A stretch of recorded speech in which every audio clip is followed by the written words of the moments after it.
الکریم اما بعد فاعوذ باللہ من الشیطان الرجیم بسم اللہ الرحمن الرحیم۔ آج ہم نے سورۃ النور کی آیہ مبارکہ 21 سے تلاوت کلام پاک کا آغاز کیا ہے جی۔ میں مختصراً اگر سورہ نور کا خلاصہ تلخیص میں عرض کروں کہ اگر آپ یہ چاہتے ہیں کہ آپ کا گھر جنت کا باغ بن جائے، آپ کردار کے شاہ سوار بن جائیں، آپ اللہ کے ولی بن جائیں، آپ جہاں پر جائیں آپ کی عزت ہو، جہاں پر جائیں آپ کو احترام کی نگاہوں سے دیکھا جائے، تو سورہ نور کے اندر وہ احکام ہیں جو ضمانت دیتے ہیں آپ کے اندر کے نور کی، باہر کے نور کی، عزت کی، معاشرتی، معاشی، گھریلو، انفرادی، اجتماعی، تمام تر جتنی بھی سپریم قسم کی جو ہے وہ کوالٹیز ہیں وہ سورہ نور کے اندر بیان کر دے گی۔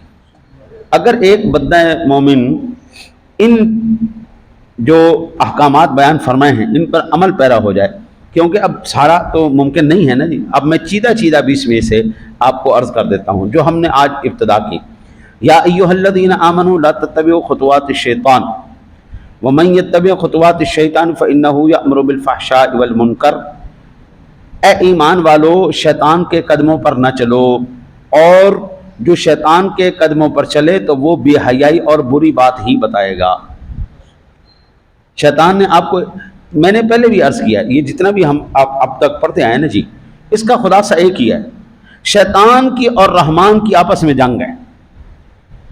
شیطان اور رحمان آپس میں ایک دوسرے کے ساتھ جنگ۔ شیطان کا ایک ہی مشن ہے کہ ساری دنیا کو اپنا بنا لے، رحمان چاہتا ہے ساری دنیا میری ہو جائے۔ اللہ چاہتا ہے بندے میرے ہو جائیں، شیطان چاہتا ہے میرے ہو جائیں، ان کے درمیان میں جنگ ہے۔ وہ کہتا ہے کہ آؤ میں تمہاری وجہ سے میں ذلیل ہو کے جنت سے نکلا ہوں، اب میں جب تک تم کو ذلیل و رسوا کر کے میں پوری دنیا میں تمہیں ذلیل نہ کروا دوں میرا مشن پورا نہیں ہوگا۔ تو وہی بات اللہ کہتا ہے جو شیطان کے سب سے بڑے ہتھیار ہیں، سب سے پہلا ہتھیار کیا ہے؟ فحاشی، بے حیائی۔ ہم بچیوں سے کہیں نا کہ بچیوں سر پہ پردہ کرو، یہ لباس ٹھیک نہیں ہے، تو کہتی ہیں تہاڈیاں نظراں گندیاں نے، تہاڈیاں نظراں گندیاں نے، اسی تے بالکل ٹھیک ہیں، ساڈے لباس ٹھیک نے، نظراں تے تہاڈیاں گندیاں نے، تہاڈیاں سوچاں گندیاں نے۔ یہ ان کی زبان نہیں، یہ شیطان بول رہا ہے۔ او بابا تو عزت ہے، گھر کی عزت ہے، اللہ کی بندی ایک بات یاد رکھ، مسلمان عورت یہ ایک خزانہ ہے، خزانہ، اور خزانے ہمیشہ چھپا کے رکھے جاتے ہیں، خزانے سر عام نہیں رکھے جاتے۔ شیطان یہ چاہتا ہے، کیونکہ پہلی درسگاہ ماں ہے، ماں اگر حیا والی ہوگی ساری نسل حیادار پیدا ہو جائے گی، اور اگر ماں کردار کی اچھی نہیں تو کبھی اولاد اچھی کردار کی نہیں پیدا۔ حضرت شیخ عبد القادر جیلانی رحمت اللہ تعالی علیہ، آپ بنیۃ الطالبین میں ایک مقام پر فرماتے ہیں کہ اگر کوئی ماں میرے سے وعدہ کر لے کہ 2 سال تک اپنے بچے کو بغیر وضو کے دودھ نہیں پلائے گی، میں عبد القادر اس بات کی ضمانت دیتا ہوں اس کا بیٹا وقت کا ولی ہوگا۔ ولی پیدا کرنا، شیطان پیدا کرنا، اچھا ایک معاشرے کے اندر کنٹریبیوٹ کرنا انسان کی صورت میں، بچے کی صورت میں، اور یا پھر ایک کردار کا بد کردار، فسادی، لڑاکو، جھگڑالو پیدا کرنا، یہ ماں باپ کا۔ دیکھیں نا جی، مدرسے میں بچہ کب آتا ہے؟ 5 سال یا 6 سال کی عمر میں، تو 5 سے 6 سال کدھر رہا ہے؟ گھر میں رہا ہے نا، اپنے ماں باپ کے پاس رہا ہے، اور ماں باپ نے جو تربیت کی ہے وہی آ کے مدرسے میں تربیت نظر آتی، وہی سکول میں نظر آتی، وہی پھر وہ آگے معاشرے کے اندر نظر آتی۔ یہ جو چور ہیں نا جی آپ کو نظر آتے ہیں بڑے بڑے لیول پر، ہیں جی، یہ عہدے داران، یہ ان کا قصور نہیں، ان کے ماں باپ کا قصور ہے۔ وہ شیطان کے ہتھے چڑھ گئے، پھر فرمایا ولولا فضل اللہ علیکم ورحمتہ ما زکا منکم من احد ابدا ولکن اللہ یزکی من یشاء واللہ سمیع علیم، اور اگر اللہ کا فضل اور اس کی رحمت نہ ہوتی تو تم میں سے کوئی بھی کبھی ستھرا نہ ہو سکتا۔ اللہ تعالیٰ جس کے اوپر اپنی مہربانی فرماتا ہے اللہ اس کو چاہتا ہے، جس کو چاہتا ہے ولکن اللہ یزکی، جس کو چاہتا ہے اللہ ستھرا فرما دیتا ہے، اور اللہ سنتا اور جانتا ہے۔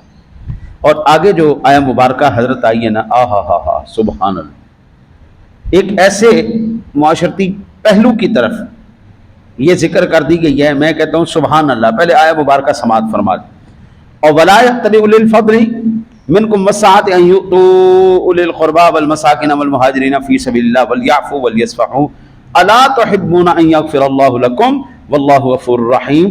اور تم میں سے، اور قسم نہ کھائیں وہ جو تم میں سے فضیلت والے ہیں اور گنجائش والے ہیں اور قرابت والوں اور مسکینوں اور اللہ کی راہ میں ہجرت کرنے والوں کو دینے کی، اور چاہیے کہ معاف کریں اور درگزر کریں۔ کیا تم اسے دوست نہیں رکھتے کہ اللہ تعالیٰ تمہاری بخشش کرے اور اللہ بخشنے والا مہربان ہے؟ اب یہ کیا پہلو ہے جی؟ یہ پہلو یہ ہے کہ ہماری عادت ہوتی ہے، ہم جب کسی کے اوپر خرچہ کرتے ہیں نا جی، خیرات دی، کسی کی مدد کی، کسی کو تعاون کیا، تو اس وقت تک ہم اپنا تعاون جاری رکھتے ہیں جب تک وہ ہماری مرضی کے خلاف بات نہیں کرتا۔ جیسے ہی ان کا ہمارا اس بندے نے حضرت کے مزاج کے خلاف بات کی، حضرت صاحب چل میں دینا ہی نہیں، اس نے روک لیا۔ اچھا جی، اب یہ واقعہ کیا تھا جو یہ قرآن میں بیان کیا؟ سیدنا صدیق اکبر رضی اللہ تعالیٰ عنہ کی ذات گرامی، یہ مصطح آپ کے خالہ زاد بیٹے تھے حضرت سیدنا صدیق اکبر، اور یہ نادار بھی تھے، مہاجر بھی تھے، بدری صحابی بھی تھے۔ حضرت سیدنا صدیق اکبر رضی اللہ تعالیٰ عنہ کی ذات گرامی ان کا گھر کا خرچہ اٹھایا کرتے تھے۔ یہ لو پکڑ لو، یہ لو پکڑ لو۔ اب جب ام المومنین امی عائشہ صدیقہ طیبہ طاہرہ پر لوگوں نے تہمت لگائی تو یہ بھی اس تہمت والوں میں شامل ہو گئے، پارٹی بازی بن گئی۔ سیدنا صدیق اکبر رضی اللہ تعالیٰ عنہ کو بڑا دکھ ہوا، یار کم از کم اس کو تو حیا کرنی چاہیے تھی، میرا کھا رہا ہے، میں اس کو دے رہا ہوں، اس کے گھر کا خرچہ میری وجہ سے چل رہا ہے، اور یہ میری بیٹی کے اوپر الزام لگانے والوں میں شامل ہو گئے۔ حضرت سیدنا صدیق اکبر نے ہاتھ روک لیا، فرمایا چل جا، ٹھیک ہے لگاؤ۔ اب ایک باپ کے لیے بیٹی تو بھائی بیٹی ہے، اب بیٹی کے خلاف کوئی بات کرے گا تو دل میں تکلیف تو ہوگی نا جی، ہاں جی، بندہ اس کو پیسے دے گا، یہ تکلیف کی بات تھی۔ اب جب وہ بندہ مرا بھوکا تو رب کریم نے پھر آیا مبارکہ نازل فرمایا سونے یہ جو تیرے غلام ہیں نا، غلام ان سے کہو تمہیں تو اللہ نے فضیلتیں دی ہیں، مقام دیے، مرتبے دیے، کوئی اور کرتا نا تو ہم مان لیتے، لیکن آپ لوگوں کو تو یہ بات نہیں پسند نا، یہ بات اچھی نہیں نا آپ لوگوں کے لیے۔ اگر وہ دیکھیں نا جی، اگر آپ کے مزاج کے خلاف بات کی ہے تو اس کا مطلب یہ تو نہیں ہے نا کہ اس کی ساری نیکیاں برباد ہو گئی۔ ہمارے ہاں تو یہی ہوتا ہے نا جی، مزاج کے خلاف بات ہوئی، اس کی جتنی بھی نیکیاں وہ ساریاں خوں کھاتے، وہ بندہ ہے ہی 2 نمبر، بس ختم ہو گئی۔ ایک اس کی غلطی آئی نہیں سامنے تو بس جناب ہم نے پیسے بھی بند کر دیے، ہم نے جناب سارا کچھ تعاون بھی بند کر دیا، ہر چیز بند کر کے گئے جناب، بندہ دنیا میں کوئی خبیث انسان ہے تو بس صحیح ہے۔ اللہ کہتا ہے کہ میرے ساتھ سودا کر لو، میں تمہاری بخشش کر دوں گا، تو تم لوگ ان کے ساتھ تعاون شروع کرو۔ پھر یہ جب آیہ مبارکہ نازل ہوئی تو سیدنا صدیق اکبر رضی اللہ تعالیٰ عنہ کی ذات گرامی نے ارشاد میں یا رسول اللہ میں اللہ تعالیٰ کی بخشش چاہتا ہوں۔ بابو مزاج کے خلاف بات تو کرنی پڑے گی، آپ کو معیار اور پیمانے وہی سیٹ کرنے پڑیں گے جو اللہ اور اس کے رسول نے پیمانے سیٹ کیے۔ میرا اور آپ کی سوچ دین نہیں ہے، دین وہی ہے جو اللہ اور اس کے رسول بیان کرے۔ اب یہ کیسی زبردست بات ہے کہ خاندان کے اندر، رشتہ داروں کے اندر 20,000 قسم کے اختلافات ہو جاتے ہیں، اس سے بڑا اختلاف کیا ہو سکتا تھا کہ بیٹی کے اوپر تہمت لگانے والوں میں شامل ہو گئے تو رب کریم نے کہا نا نا نا نا بھائی، تم میں سے جو فضیلت والے ہیں ان کو یہ بات سجدی ہے بھائی، ہر ایک کا اپنا مقام عزت رب کریم نے رکھی ہے، کوئی کسی کی عزت چھین نہیں سکتا، کوئی کسی کو دے نہیں سکتا، میرے رب کے فیصلے ہوتے ہیں۔ پھر آگے جو سبحان اللہ بہت خوبصورت ایک آیا مبارکہ، اس آیا مبارکہ کی، اس سورت کی نا سبحان اللہ فرمایا ان الذین یرمون المحصنات الغافلات المؤمنات لعنوا فی الدنیا والآخرہ ولہم عذاب عظیم، بے شک وہ جو عیب لگاتے ہیں انجان پارسا ایمان والیوں کو، ان پر لعنت ہے دنیا اور آخرت میں، اور ان کے لیے بڑا عذاب۔ اور یہ میرے آقا جی کی ساری ازواج ہیں، پارسا خواتین، اور ان میں سے اماں جی تو سب سے اعلیٰ درجے کی ہیں نا۔ اماں جی عائشہ کی کیا بات، حضور کی محبوبہ، ہاں جی، آدھا دین، خواتین کا سارا دین ہم نے لیا اماں جی سے۔ بھئی گھر کے جتنے بھی معاملات ہیں وہ اماں جی زیادہ جانتی تھی، سب سے زیادہ اماں جی کی جو ہے قربت رہی ہے۔ اب جتنے بھی آقا جی علیہ الصلوۃ والسلام کی ازواج کو برا کہتے ہیں، اللہ کہتا ہے لعنت ہو ان کے اوپر۔ پارسا عورتوں کے اوپر تم لگا رہے ہو، تہمت لگا رہے ہو، خدا کی لعنت ان کے اوپر برس رہی ہے، اور اللہ کہتا ہے پھر بے فکر رہو، یہاں تک نہیں، ان کو پھر ان کے لیے دردناک عذاب بھی ہم نے تیار کر کے رکھا ہے۔ پھر آگے بڑی خوبصورت یہ ساری باتیں چل رہی ہیں، یہ نا صورت آپ کبھی یہ ماہ رمضان المبارک کے مقدس ایام چل رہے ہیں، اس میں ایک دفعہ پڑھ لیجئے گا ترجمے کے ساتھ، اور جہاں پہ نہ سمجھ میں آئے فقیر حاضر ہے، پڑھیے گا، سرور آ جائے گا، ایمان تازہ ہو جائے گا۔ پھر فرمایا یا ایھا الذین آمنوا لیستأذنکم الذین ملکت ایمانکم والذین لم یبلغوا الحلم منکم ثلاث مرات من قبل صلاة الفجر وحین تضعون ثیابکم من الظہیرۃ ومن بعد صلاة العشاء ثلاث عورات لکم لیس علیکم ولا جناح ولا علیہم جناح بعضہن طواف علیکم بعضکم علی بعض کذالک یبین اللہ لکم الآیات واللہ علیم حکیم۔ اے ایمان والو، چاہیے کہ تم میں سے اذن لیں تمہارے ہاتھ کے مال۔ اب یہ ہمارے گھر کی بات ہو رہی ہے کہ ہمارے گھروں کے اندر جو بھی آئے، بالخصوص تین اوقات میں جب بھی کوئی ہمارے گھر میں آئے، اس کو کیا رویہ اختیار کرنا چاہیے؟ اللہ ارشاد فرماتا ہے وہ سب سے پہلے اجازت لیں۔ کون؟ حضرت یہ اپنا ایمانکم، تمہارے مال یعنی غلام، اور جو تم میں ابھی جوانی کو نہ پہنچے، تین اوقات میں جو بھی کوئی بندہ کسی کے گھر جائے گا، بالخصوص ان کے غلام اور وہ بچے جو 13-14 سال کے ہو چکے، جوانی کے قریب ہے، وہ بچے جب بھی جائیں گے کسی کے گھر میں تو اجازت لے کے جائیں گے۔ کب؟ من قبل صلاۃ الفجر، صبح نماز سے پہلے، وحین تضعون ثیابکم من ظہیرہ، اور جب تم اپنے کپڑے اتار رکھتے ہو دوپہر کو، بندہ دوپہر کو دھوتی شوتی پہن کے بندہ آرام کرتا ہے، یعنی تو دوپہر کو جب قیلولہ کیا جا رہا ہو اس وقت۔ پھر ومن بعد صلاۃ العشاء، اور نماز عشاء کے بعد، ثلاث عورات لکم، 3 وقت تمہارے شرم کے ہیں، یعنی 3 وقتوں کے جب ان اوقات میں جب بھی آپ کسی کے گھر جائیں گے، آپ نے جا کے سب سے پہلے اجازت دینی۔ اور اب مزے کی بات میں آپ اس آیت مبارکہ کی شان نزول پتہ کیا ہے؟ پہلی میں نے جو آیت مبارکہ بتائی ہے وہ کس کے بارے میں تھی؟ سیدنا صدیق اکبر رضی اللہ تعالیٰ عنہ کے بارے میں، کہ صدیق اکبر نے ان کی شان میں نازل ہوئی۔ اب یہ آیت مبارکہ نازل ہوئی سیدنا عمر فاروق اعظم رضی اللہ تعالیٰ عنہ کی شان۔ حضرت فاروق اعظم رضی اللہ تعالیٰ عنہ نے اپنا غلام بھیجا اور جاؤ بھائی فلاں کام کر کے آؤ۔ دوپہر کا وقت تھا، وہ بندہ واپس آیا تو سیدھا ہی اندر داخل ہو گیا۔ عمر فاروق اعظم کو یہ بات بالکل پسند نہیں ہے۔ آپ نے کہا مالک تو مہربانی نہیں کرتا، ایسا کوئی حکم نازل فرما دے کہ جس وقت ہم آرام کر رہے وہ کریں، اس وقت ہمیں تھوڑا سا یہ رخصت دے۔ تو پھر اللہ وحدہ لا شریک نے یہ آیت مبارکہ نازل کی۔ یہ حضرت سیدنا عمر فاروق اعظم رضی اللہ تعالیٰ عنہ کی بارگاہ، ان کے شان میں آیت مبارکہ نازل۔ صدیق کے شان میں قرآن، عمر فاروق اعظم کی شان میں قرآن، اسی طرح آگے جب آئے گا میں انشاءاللہ آپ کو عرض کر دوں گا سیدنا عثمان غنی کی شان میں قرآن، یہ سیدنا علی کی شان میں تو کوئی کسی کو اختلاف ہی نہیں۔ یہ 3 صحابہ کرام بالخصوص سیدنا صدیق اکبر اور عمر فاروق اعظم رضی اللہ تعالیٰ عنہ کی جو تمنائیں آرزویں تھیں، جو ان کے عمل تھے، ان عمل کو اللہ نے قرآن بنا دیا۔ فاروق اعظم جب آئے نا جی طواف کرنے لگے، میں نے وہ منظر دیکھا، یار چس آ گئی۔ میں خود وہاں پہ کھڑے ہو کے نا جی ایک گھنٹے سے زیادہ میں مقام ابراہیم پر کھڑا رہا اور میں تصور کرتا رہا کیا منظر ہوگا یار یہاں پر، جب سیدنا عمر فاروق اعظم رضی اللہ تعالیٰ عنہ بھی ہوں گے، حضور کے ساتھ دیگر صحابہ بھی ہوں گے، کملی والے بھی ہوں گے، اور سیدنا فاروق اعظم نے حضور کو کھڑے ہو کے یہاں پہ عرض کیا ہوگی یا رسول اللہ دل کرتا ہے کہ یہاں پر میں نفل پڑھوں۔ کیا منظر ہوگا اس وقت. اور پھر رب کریم نے فوراً قرآن نازل کر دیا وَاتَّخِذُوا مِن مَّقَامِ إِبْرَاهِيمَ مُصَلًّى. محبوب آپ ایسا کرو مقام ابراہیم کو ہی مصلی بناؤ, یہیں پہ نفل پڑھو. اب باوجود اتنے رش ہونے کے وہاں پر انہوں نے جگہ مقرر کی ہوئی ہے کہ وہاں پہ آ کے آپ نفل ادا کریں, سامنے مقام ابراہیم ہوتا. یار کیا منظر ہوگا کہ وہ لوگ سوچتے تھے اللہ قرآن بنا دیتا. اب ان ہستیوں کو جو برا کہے گا, ایمان سے بتائیے ان کا کل حشر والے دن اللہ کیا حشر کرے. ان کا ان ہستیوں کو کوئی فرق پڑا ان کی عظمتوں میں؟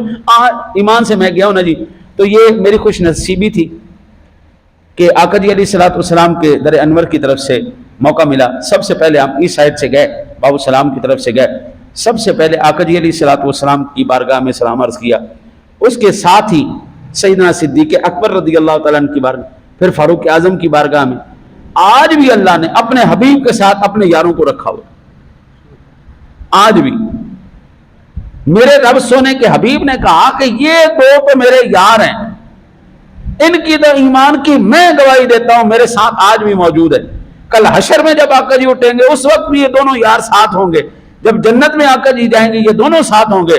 اللہ کے حبیب نے تو عملاً بھی گواہی دے دی ان کی محبت اور ایمان کی. اب جو ان کے ایمان میں شک کرتے ہیں, اس کا مطلب یہ ہے نہ ان کو اللہ پہ یقین ہے, نہ ان کو رسول اللہ صلی اللہ علیہ وسلم پہ یقین ہے, نہ ان کو دیکھ کے یقین آتا ہے. تو اب ظاہری بات ہے نہیں, آنکھ والا تیرے جو بن کا تماشا دیکھے, دیدہ ایک اور کو کیا ہے نظر کیا دیکھے.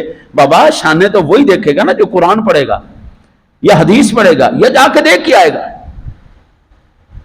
جو اندھا آدمی ہے اس کو آپ جتنی مرضی دلیل دیں سورج ہوتا ہے, اندھا آدمی نہیں تسلیم کرے گا. وہ کہتا ہے سورج ہوتا ہی نہیں, روشنی ہوتی نہیں, کیونکہ وہ خود جو اندھا ہے. تو قرآن کی شان. پھر آگے انتہائی اہم ترین مضمون ہے لا تجعلوا دعاء الرسول بینکم کدعاء بعضکم بعضا. خبردار خبردار, رسول کے پکارنے کو آپس میں ایسا نہ ٹھہرا لو جو تم ایک دوسرے کو پکارتے ہو. ہم جب بھی کسی کو بلاتے نا جی تو صاحب کر کے بلاتے ہیں, نذیر صاحب, ریاض صاحب, نظر صاحب, فلانے صاحب, ہم صاحب کر کے بلاتے ہیں, اگلے کو عزت دیتے ہیں. لیکن مجھے بڑا تعجب ہوتا ہے, ایک خاص نسل ہے, ایک خاص پیشی ہے, جس طرح بلیلن مرغی, بلیلن قسم کے مبلغین ہیں, وہ کہتے ہیں محمد نے یہ کہا صلی اللہ علیہ وسلم, محمد نے یہ کہا. یا بڑے کوئی احسان کریں گے تو کہیں گے محمد الرسول اللہ نے یہ کہا, حضرت محمد نے کہا. او بابا کہو جناب رسالت معاب, سرور کائنات, فخر موجودات, صدر کائنات, کہو صاحب التاج والمعراج والبراق والعلم. یوں کر کے بتاؤ نا, وہ مزمل کی شان والے, وہ مدثر کی شان والے, وہ ضحیٰ کے چہرے والے, وہ لیل کی زلف والے. یوں کہو یا رسول اللہ انظر حالنا, یا حبیب اللہ اسمع قالنا, اننی فی بحر ہم مغرق خذ یدی ساحل لنا اشکال. ان کہہ دیا یہاں موت پہلے گی. اللہ کہتا خبردار, اللہ کا حبیب ہے, وہ میرا حبیب ہے. انہیں نہیں بلانا جی میں 11 نے بلا رہے ہوں, کو تمیز نال بلاؤ, احترام سے بلائیں. جب بھی بات کریں آپ جناب رسالت معاذ صلی اللہ علیہ وسلم کا نام نامی اس میں گرامی آئے, پورے عزت اور پروٹوکول کے ساتھ لیا جائے, پورے وقار کے ساتھ لیا جائے. یہ حکم ربی ہے, حکم ربی ہے. پھر اللہ وحدہ لا شریک نے آگے 19واں پارہ شروع ہوا اور فرمایا یہ سورہ الفرقان ہے. وَيَوْمَ يَعْضُ الظَّالِمُ عَلَىٰ يَدَيْهِ يَقُولُ يَا لَيْتَنِي اتَّخَذْتُ مَعَ الرَّسُولِ سَبِيلًا. اور جس دن ظالم اپنے ہاتھ چبا چبا کے ہیں, غصہ چڑھ جائے نا جی, ہاں جی, تو بننا ہی ددیاں مار دے اپنے اپنے, ہائے میں کی کر چھڑیا, ہائے میں کی کر چھڑیا. اللہ کہتا ہے اس دن چبا چبا لے گا ظالم, ہائے کسی طرح میں نے رسول کے ساتھ راہ لی ہوتی, کاش کہ میں حضور دا غلام بن گیا ہوں, کاش کہ میں نبی پاک دی غلامی قبول کر لی ہوتی, میں حضور دے غلامہ نال ہو گیا. یا ویلتا لیتنی لم اتخذ فلانا خلیلا, وائے خرابی میری, ہائے کسی طرح میں نے فلانے کو دوست نہ بنایا ہوتا. ہم جب کہتے ہیں نا وہ گستاخاں نال نہ ملیا کرو, گستاخوں سے دوستی نہ رکھو, یہ حرام خور آپ کو سوائے گستاخی کے, بے ادبی کے آپ کو کچھ نہیں سکھائیں گے. تو ہمیں کہتے ہیں جی دیکھو سنی مشدد ہیں, متشدد ہو چکے ہیں, ہاں جی, یہ کہتے ہیں جی فلانے کے پیچھے نماز نہیں ہوتی, فلانے کے پیچھے نماز نہیں ہوتی. قرآن بیان کر رہا ہے یہ صرف یہاں کی بات نہیں, کل قیامت والے دن تسی دندیاں مار مار کے کہنا آئے یا اللہ کاش کہ میں انہاں لانتیاں نال نہ ملیا ہوتا. میں انہاں نال نہ بیٹھا ہوندا، میں انہاں نال یاری نہ لائی ہوندی۔ لقد اضلنی عن الذکر بعد اذ جاءنی وکان الشیطان للانسان خذولا، بے شک اس نے مجھے بہکا دیا میرے پاس آئی ہوئی نصیحت سے، اور شیطان آدمی کو بے مدد چھوڑ دیتا ہے۔ کل قیامت والے دن نا جی، شیطان اور انسان حاضر تو دونوں ہوں گے عدالت میں۔ بندے کو جب اس کے اوپر فرد جرم عائد کی جائے گی نا، تو وہ کہے گا یا اللہ شیطان نے میں نے گمراہ کیا، اللہ کی بارگاہ میں شیطان یا اللہ میں کوئی گمراہ شمراہ کو نہیں کیتا، یہ آپ ہی شیطان ہے ایسی ایویں میرا نام لائی جاندہ ہے، شیطانیاں یہ کردے سن، یا اللہ دو نبریاں یہ کردے سن، فراڈ یہ کردے سن، میں کوئی انہوں اگے پیچھے کوئی نہیں لایا، وہ تو لانتی ہے ہی ہے۔ شیطان کا مشن یہ نہیں ہے اپنے مرید بنانا، نہ نہ نہ، شیطان کا مشن ہے اپنے جیسا ایک اور شیطان پیدا کرنا۔ ابھی آپ دیکھیں نا جی، یہ مہینہ کون سا چل رہا ہے؟ رمضان کا، سارے شیطان اور جنات بند ہو چکے ہیں، تو دو نمبری کون کر رہے ہیں؟ مہنگائی کا طوفان کتوں آ گیا؟ چیزیں مہنگیاں کیوں ہو گئی ہیں؟ ہر چیز کے ریٹ آسمانہ تے کیوں چڑھ گئے؟ شیطان تو بند ہے۔ اس کا مطلب یہ ہے کہ شیطان جو اصل شیطان ہے وہ تو بند ہو چکا ہے، لیکن جو اس کے جانشین ہیں وہ ابھی بھی کھلے ہوئے ہیں۔ شیطان کے جانشین ابھی کھلے ہوئے ہیں۔ رمضان شریف کے اندر ہر چیز کا ریٹ آسمانوں پہ ہے، اور یہی ریٹ عید کے بعد دھڑام کر کے نیچے آ جائے گا، صرف وہ شیطان کی نمائندگی کرنی۔ پھر فرمایا ارأیت من اتخذ الہہ ہوا افانت تکون علیہ وکیلا، کیا تم نے اسے دیکھا ہے جس نے اپنی خواہش کو اپنا خدا بنا لیا؟ کیا تم نے اس کی نگبانی کا ذمہ لوگ ہے، اس کی نگبانی کا ذمہ لوگ؟ ہاں جی، ہر ایک بندے نے اپنی ہی خواہش کو اپنا خدا بنا کے رکھا۔ کئیوں نے سیٹ کو خدا بنا لیا، کئیوں نے مرتبے کو بنا لیا، کئیوں نے آج نا جی ایک بزرگ تشریف لائے اور میرے سے ملاقات ہوئی، وہ فرمانے لگے یار پتر عمر ساڈی لنگ گئی، پوری صدی ویکھ لئیے، اسی وہ دور بھی ویکھیا جدو انساناں دی قدر ہوندی سی، جدو رشتیاں دی قدر ہوندی سی، ہن بچیا وہ نظارہ بھی ویکھ رہے ہیں جدو صرف پیسے دی قدر ہوندی۔ تواڈے کول پیسہ ہونا چاہیے، کوئی فرق نہیں پیندا تسی مسلی ہو، تسی میراسی ہو، تسی کنجر ہو، تسی کوئی بھی ہو، کوئی فرق نہیں پیندا پتر۔ خاندان گئے، نسلاں گئیاں، بندے گئے، کردار گئے، اخلاق گئے، ہن باویں تسی ننگے نچو ہووے تواڈے کول پیسہ جناب، بلے بلے۔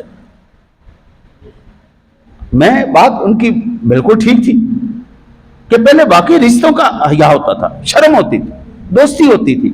یار میرا زیادہ سے زیادہ وقت اللہ اور اس کے رسول کی یاد میں گزرے، اے فلانا میرے رشتہ دار کمزور ہے یار اندے بھلا ہو جائے، اور کچھ بھی نہیں ہوتا تھا نا جی۔ حضرت جو اخلاقی سپورٹ ہوتی تھی نا جی، کہ یار میرا برا پریشان نہ ہو، اسی تیرے نال ہیں۔